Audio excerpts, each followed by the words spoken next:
106.5. Son las 9:29 minutos. Julio, en nombre de todo el equipo del Sol de la Mañana, dar las gracias a nuestro querido amigo, el Teniente General retirado José Miguel Ángel Soto Jiménez, exministro de Defensa, exsecretario de las Fuerzas Armadas. ¿Y el fusil ya lo entregó? Mira lo que nos mandó. No, lo que nos entregó fue un libro muy bueno. Las 58 leyes del poder de Juancito Trucupey. De José Miguel Ángel Soto Jiménez. Entonces le pone aquí arriba, solo para dominicanos. Se va a poner a circular el próximo martes 11 de agosto en el Auditorio Juan Bosch de la Biblioteca Nacional. Yo leo lo que escribe el general. Muy bueno. ¿Quién es Juancito Trucupey? Juancito Trucupey es un personaje de la cultura dominicana que léete el libro Juancito para que veas. ¿Y el fusil? Son las 9:30 minutos, señores. Nosotros tenemos aquí, como parte de este gran acuerdo con la Fundación Global de Desarrollo, Funglode.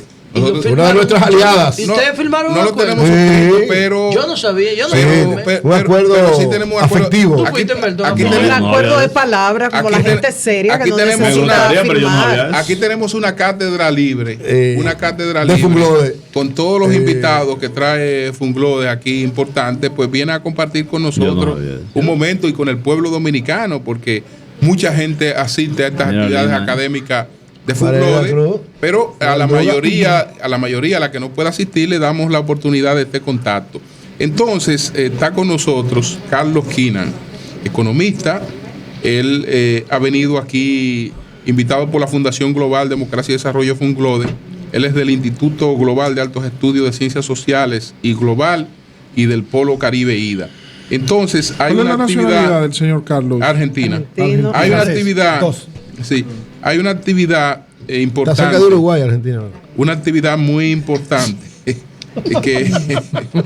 Vamos a hablar de esto. Él no tiene nada que ver con Almagro.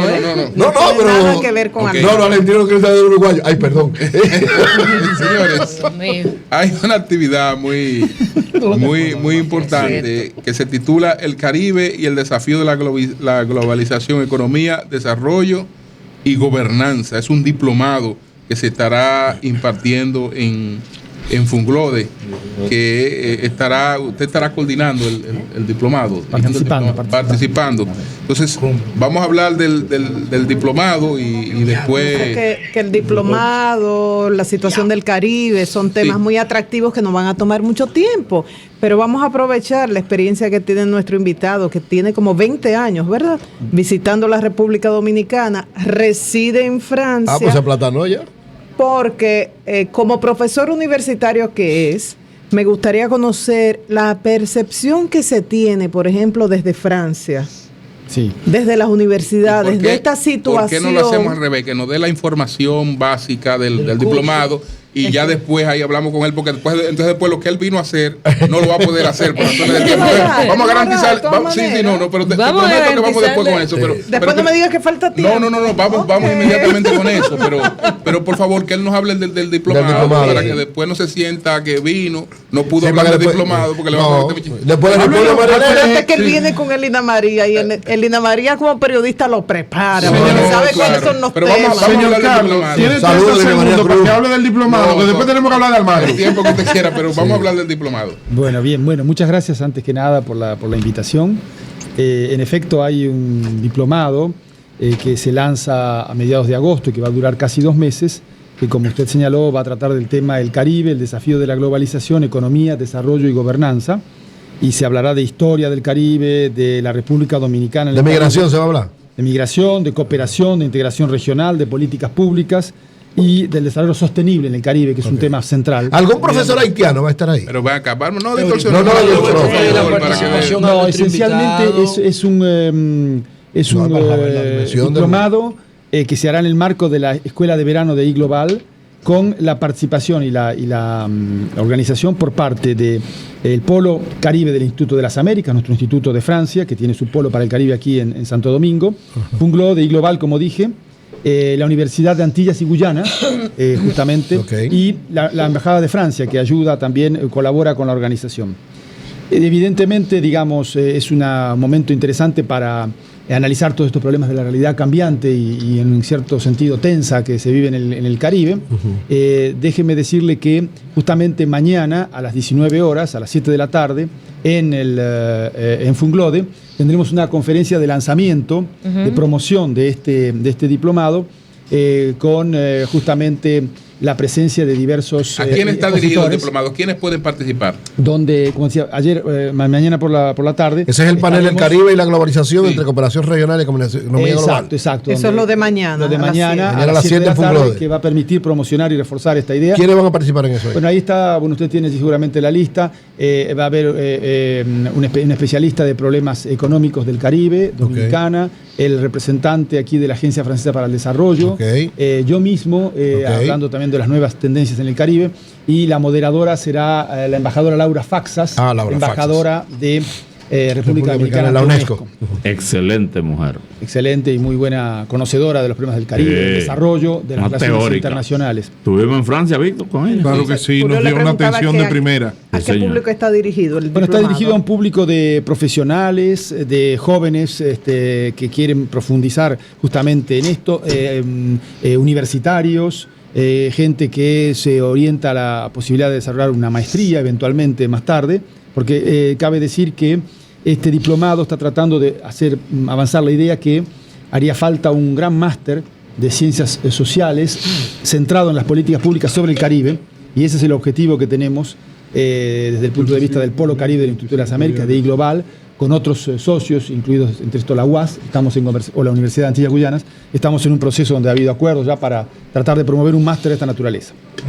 Entonces, ¿cómo se percibe desde París, desde una universidad, con su enfoque como profesor, este tema de República Dominicana y Haití, las normas migratorias impuestas por la República Dominicana y lo que han dicho las autoridades haitianas, para no poner ningún calificativo?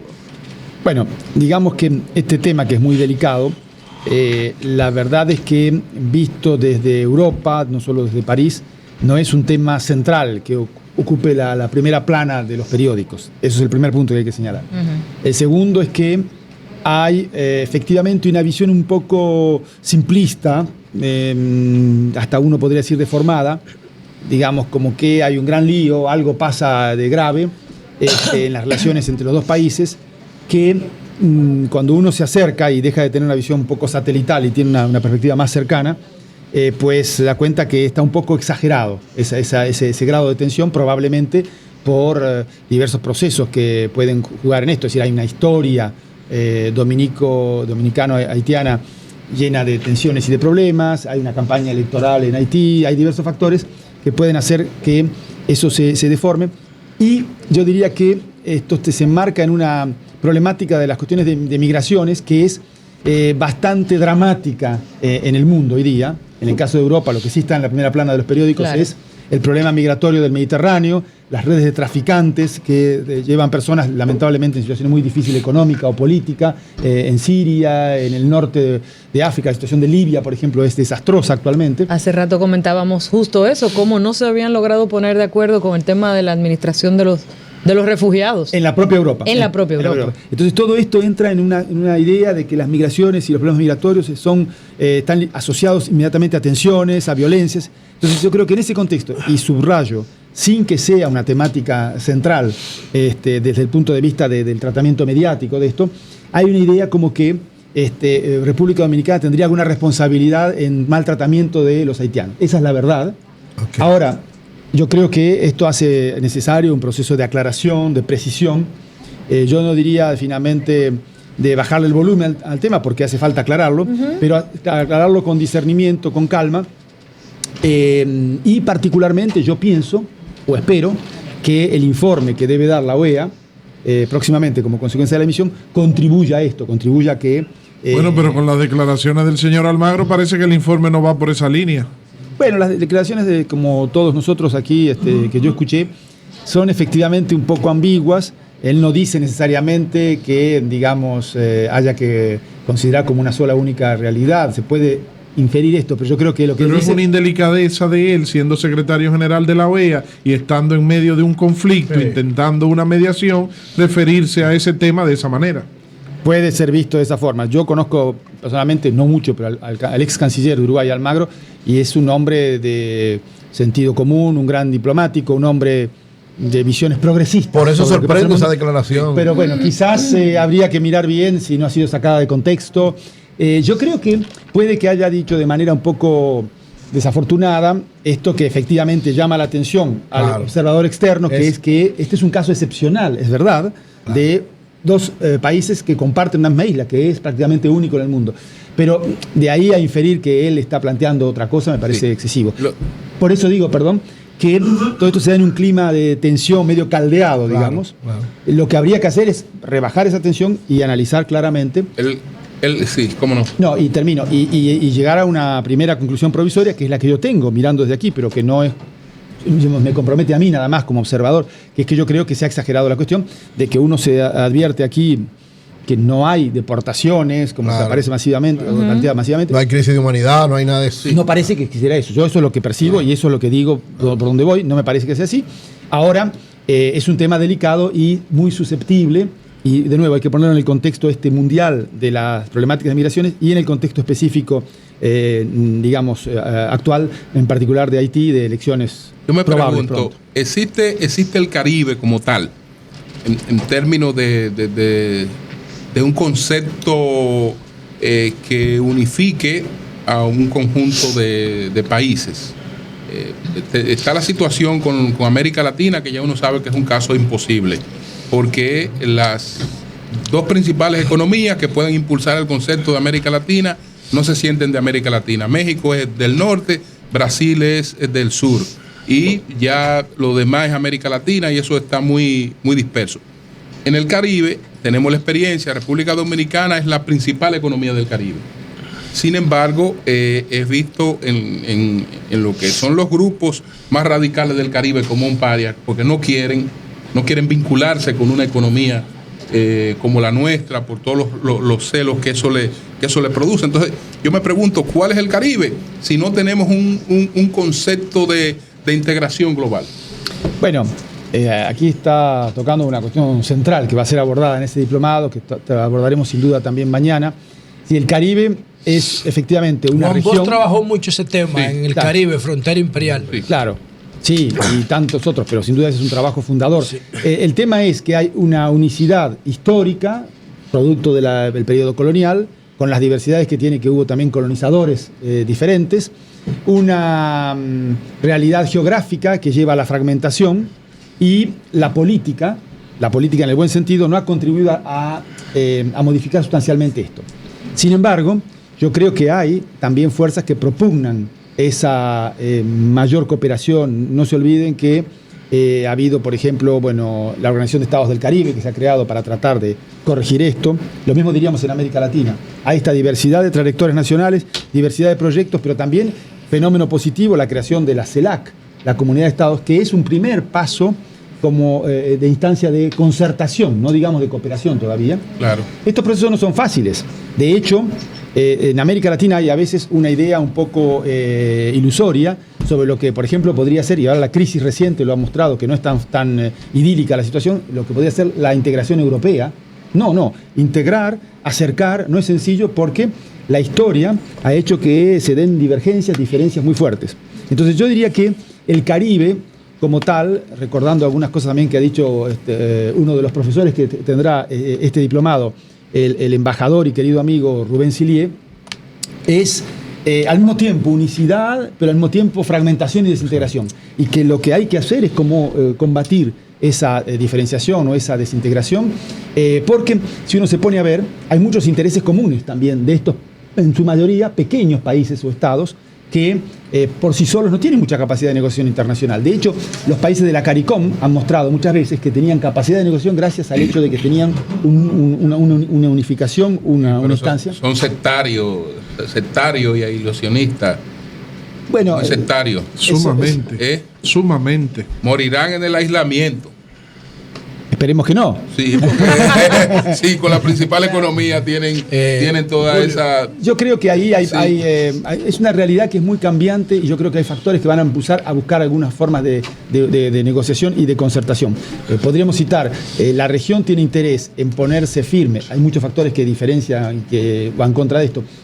Para, por ejemplo, negociar mejores condiciones generales con relación a China, que es un actor nuevo, está presente en todas partes. O el tema central, respecto del cual no tenemos opción, no solo en la región del Caribe, sino en el mundo, que es el tema medioambiental. Si no lo abordamos conjuntamente, no lo abordaremos de ninguna manera.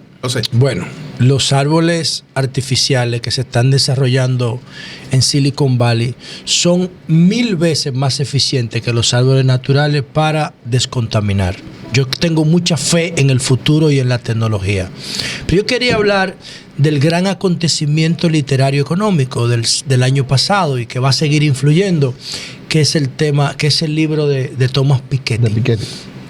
Que habla de las desigualdades del capital del siglo XXI pero que anteriormente Stiglitz en el precio de la desigualdad lo había abordado también. Pero el problema es que el enfoque de Piketty, basado en estadística, en datos, en comportamiento, en flujo, en stock, es mucho más completo. Perfecto, está la inquietud. Voy con el tema. Él propone que al capitalismo se le ponga un impuesto con que financiar la desigualdad que genera. ¿Qué opina usted de todo esto? Bueno, primero opino efectivamente que el libro de Piketty es una contribución muy importante. Tomando en cuenta que es francés como usted, usted vive allá, ¿no? Sí, en la Escuela de Economía de París, yo lo conozco también bastante bien. ¿Lo conoce a Piketty? Sí. Entonces, es alguien que efectivamente ha demostrado empíricamente algo que era analizado, planteado por aquí y por allá, que es esta creciente desigualdad que retrotrae el mundo un poco al siglo XIX, después de un periodo que fue el de la segunda mitad del siglo XX, sobre todo los llamados 30 años gloriosos, de los 50 a los 80, en los que el capitalismo fue generador más bien de homogeneidad, de integración, de inclusión en las esferas económicas y sociales de los sectores que de más bajos después de la ingresos. Segunda Guerra Mundial, Claro. de la posguerra. Eso ha estado cambiando en las últimas 2 décadas del siglo XX y hay una creciente desigualdad. Primer punto, entonces empíricamente muestra esto. Segundo, muestra también que esas desigualdades crecientes se están debiendo no tanto a que los sectores de más altos ingresos tienen más ingresos justamente gracias a que son capitalistas emprendedores que logran esto tomando un riesgo, sino que los que ganan en esa repartición del ingreso son los rentistas, los propietarios, los herederos, lo cual es contrario a la lógica del capitalismo que supuestamente premia el riesgo, no la herencia o lo debería adquirido. ser más eficiente asignando recursos. Claro. Sí. Y por último, con respecto a lo que plantea Piketty, que es este impuesto, él mismo dice que no es muy realista o que no cree que se puede implementar fácilmente, porque haría falta una concertación internacional para ello. Pero yo creo que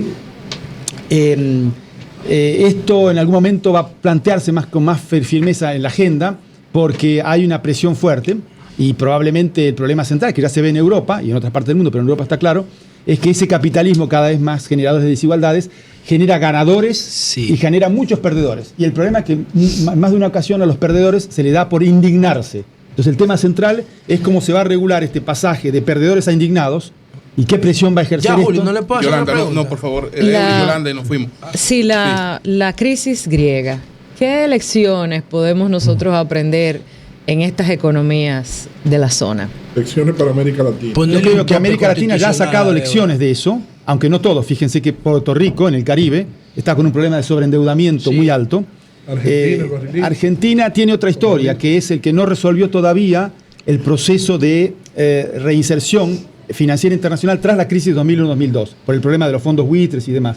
Pero Argentina no está sobreendeudada hoy. De hecho, no lo... Ay, dijo fondo buitre él también. Sí, fondo buitre. ¿Usted está de acuerdo con ese concepto? Bueno, no, Absolutamente. Va a boicotear, ¿verdad? Absolutamente, No, absolutamente. Mira para allá cerrar. bueno. Okay. No, Mira, ahí lo continúe. continúa a hablar de Entonces, fondo buitre. el tema entonces es... que hemos aprendido. América Latina ya bastante aprendió de esto, porque justamente en las épocas de bonanza que se dieron, sobre todo en América del Sur, en los años recientes, gracias al boom de las materias primas y demás, no se cayó en los errores del pasado de endeudarse de manera inconsiderada. El único caso excepcional, finalmente, donde no hubo una gestión financiera sana, macroeconómica, seria, ha sido Venezuela, que es la excepción, pero que confirma la regla. El resto de la región manejó bastante bien. Entonces, más bien hay lecciones que aprender de Grecia respecto de lo que pasó en América Latina. Y lo que muestra el caso griego es que lamentablemente el mundo no está organizado para hacer, adoptar las proposiciones y los análisis que planteaba Keynes, que es que cuando hay sobreendeudamiento, la culpa no es solo del sobreendeudado, también es del que sobreprestó. Exacto. De que cuando hay polarización de déficit y excedentes, el superavitario, el excedentario también tiene una responsabilidad. Y el problema central es que eso Alemania, en Europa, no lo entiende así. Entonces hay por razones de ideas, de intereses. Hay una historia alemana que explica eso también. No, la Merkel presta con eso. ¿Cómo no? En el caso de Europa, Sí. la Unión Europea podría estar en algún nivel de riesgo con esta experiencia de Grecia, independientemente de lo que la solución. Estaría en un nivel de riesgo elevado si se produce el Grexit, si Grecia sale, porque sería una primera demostración de que la zona euro no es perenne, que no está planteada para siempre, y entonces, aunque la salida de Grecia no genere un problema inmediato financiero, generaría una pérdida de credibilidad, y frente a una nueva crisis eventual en Italia, en España, en un lado, ya los mercados, ya todo el mundo estaría diciendo, entonces es el próximo que sale. El paso griego. Bueno, señores, entonces los que quieran participar en este diplomado del Caribe y el desafío de la globalización, economía, desarrollo y gobernanza, se ponen en contacto con Funglode. Y recordar, Julio, mañana es el panel. Gracias a Carlos Kenan por haber compartido parte de esa carta. Y mañana el panel a las 7 de la noche en Funglode, el Caribe y la globalización, entre cooperación regional y economía global. Y un saludo para Elina María. María Cruz, una estrella. Y un saludo especial para el expresidente Fernández. Yo no sabía que había un acuerdo con Hay un acuerdo con el presidente Fernández y Funglode. ¡Cambio fuera!